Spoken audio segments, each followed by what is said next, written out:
How to create an Apple ID. So let's get started.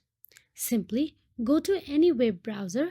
Follow this step if you cannot create Apple ID on your phone or through your settings app.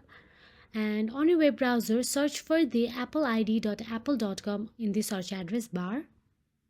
Now on the Apple ID page, find and click on the Create Your Apple ID option available in the top right corner of your screen.